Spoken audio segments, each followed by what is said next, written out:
Las Vegas കാര്യമായിട്ട് പ്രവർത്തിക്കുള്ളൂ. പകൽ ഉറങ്ങുകയും രാത്രി ഉണർന്നിരിക്കുകയും ചെയ്യുന്നൊരു സിറ്റിയാണ് ലാസ് വേഗാസ്. അപ്പോൾ അതുകൊണ്ട് തന്നെ ഞങ്ങൾക്കൊരു 9 മണി ഒക്കെ ആകുമ്പോഴത്തേക്കും ചെന്നാലും മതി.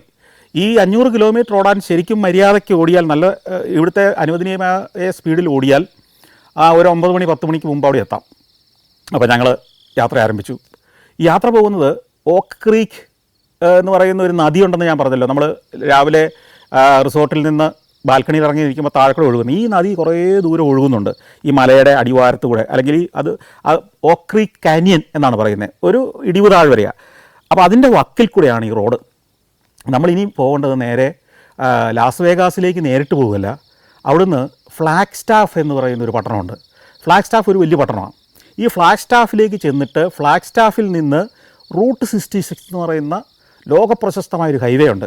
അതായത് അമേരിക്കയിലെ ഷിക്കാഗോയിൽ നിന്ന് ആരംഭിച്ച് 8 സ്റ്റേറ്റുകൾ പിന്നിട്ട് ലോസ് ആഞ്ചലസിൽ വന്ന് അവസാനിക്കുന്ന ഒരു വമ്പൻ ഹൈവേ ആണ് റൂട്ട് 66. ഈ ഹൈവേയുടെ വീതി വെച്ചിട്ടല്ല ഇത് വമ്പൻ ഹൈവേ എന്ന് പറയുന്നത്. അമേരിക്കയിലെ 1920കളിൽ പണിത ഒരു വലിയൊരു സംവിധാനമാണിത്. അതിൻ്റെ കഥയിലേക്ക് പിന്നെ നമുക്ക് വരാം.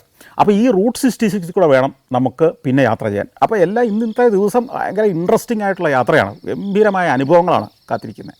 ചരിത്രം തുടിക്കുന്ന സ്ഥലങ്ങളിലൂടെയാണ് പോകുന്നത്. വൈകിട്ടെത്തുന്നതാവട്ടെ എൻ്റർടൈൻമെൻറ്റിൻ്റെ അവസാന വാക്ക് എന്ന് പറയുന്ന സിറ്റിയിലേക്ക്. അപ്പോൾ അങ്ങനെ ഞങ്ങൾ ഓടിക്കൊണ്ടിരിക്കുകയാണ്. അപ്പോൾ ഈ പോകുന്നത് മല കയറിയും ഇറങ്ങിയൊക്കെയാണ് പോകുന്നത്. നമ്മൾ പിന്നെ കുറേ ദൂരം ഈ ഫ്ലാഗ്സ്റ്റാഫിൽ എത്തുവോളം മല കയറ്റമാണ് ശരിക്കും പറഞ്ഞാൽ.